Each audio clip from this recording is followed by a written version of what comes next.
Welcome back to the realest channel on YouTube, and yeah, today we don't have good news to share. Um, you've seen it on the bread batch, seen Fight TV tweet something about me not fighting on the Tyson Jones undercard, and that is truth. I won't be fighting on that card.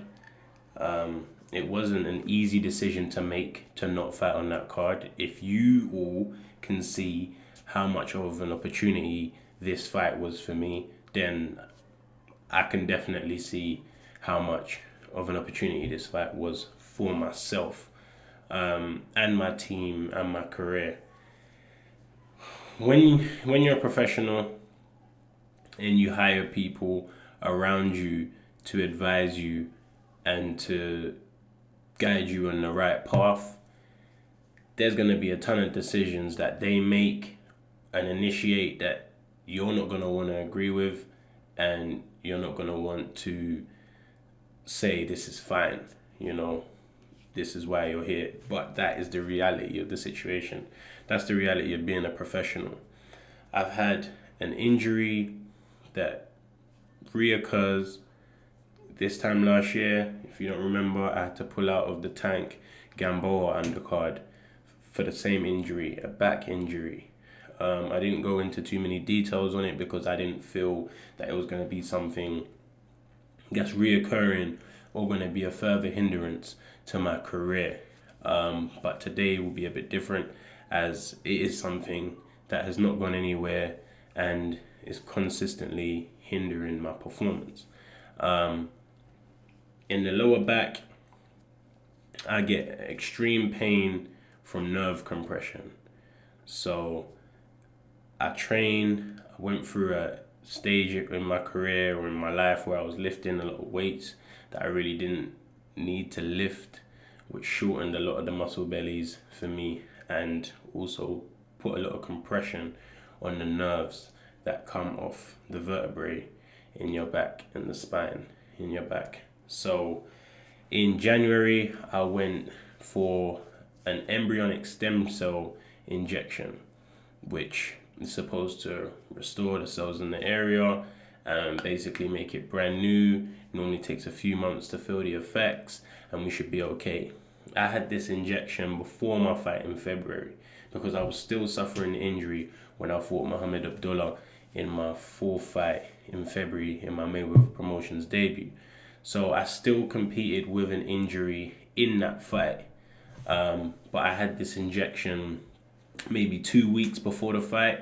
So I wouldn't have felt the effects yet. Months later, we're expecting this injection to do its job. It wasn't the cheapest thing on the market, but obviously my career is on the line.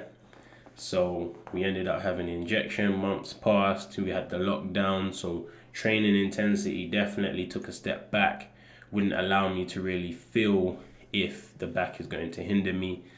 Going back into camp and the intensity of training increasing, that's when we managed to get back to square one, where the injury is now affecting my performance. I'm a very reflex-based fighter.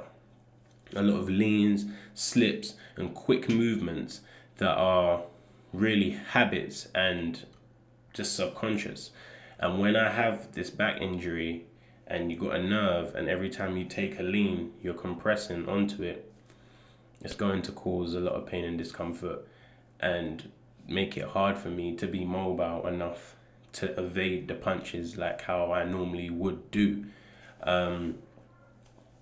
It's not, as I said, it's there's no good way of putting this. There's no bad way of putting it. It just is what it is. It's the truth of the situation, and it's just something I'm going to have to deal with. Obviously, there's a lot of backlash that comes with withdrawing from another fight from injury, but at the end of the day, it's my career, and I have to make the decisions that I feel will serve me best long term, even if short term people are disappointed, lack of belief in what I can do and how far I can get, and all of these things is all a byproduct of making a decision that I feel is long term better off for my future. So yeah, it sucks. As I said, it's a big opportunity. Mike Tyson, Ray Jones, Staples Center, BT Sport pay per view. We can go on and on about how big the opportunity is, but I also want to be able to deliver past this event. I also want to have a career past this event, and also for the event, I'd like to showcase myself in my optimal condition. I can't keep bypassing these injuries and acting like they don't exist and they're not that severe, and keep having 70% camps and putting in a 75% performance. It's not right. It doesn't reflect well on me. Neither is pulling out injured, but I'd rather say, okay, I'm going to give myself that time to get right and then deliver and look as amazing as I should. I don't want to have the excuse of, because I'm injured, I'm not looking as spectacular as I could do. That's not how I want to live my career. That's not how I wish to end it. So that's not how I wish to start it. And that's the basis of it.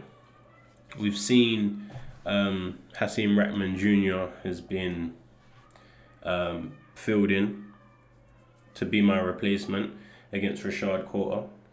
And I would say, very clear and plain right now, that I would like my next fight to be against the winner of their contest.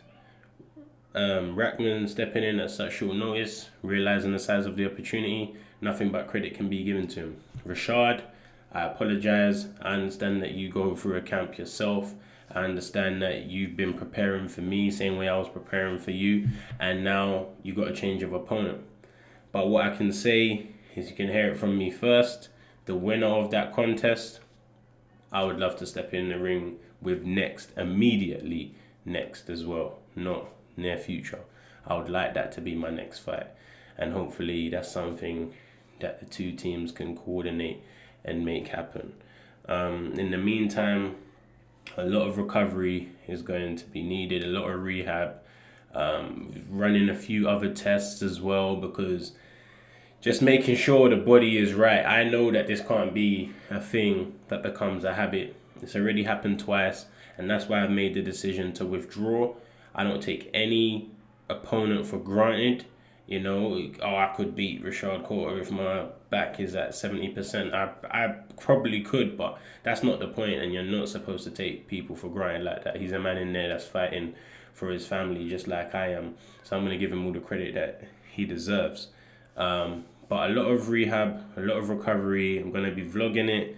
I'm going to see a lot of specialists and just get myself back to where I need to be able to compete effectively and consistently without these gaps in between.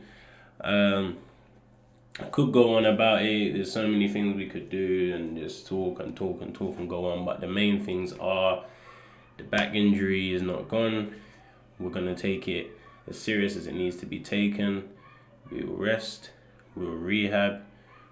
I'm going to train in the UK when I return back to the ring with the team who have been with me from years and years, they understand my body a bit better. And we're going to make some changes. And once I return to the ring, I would like to fight the winner of the contest on the undercard.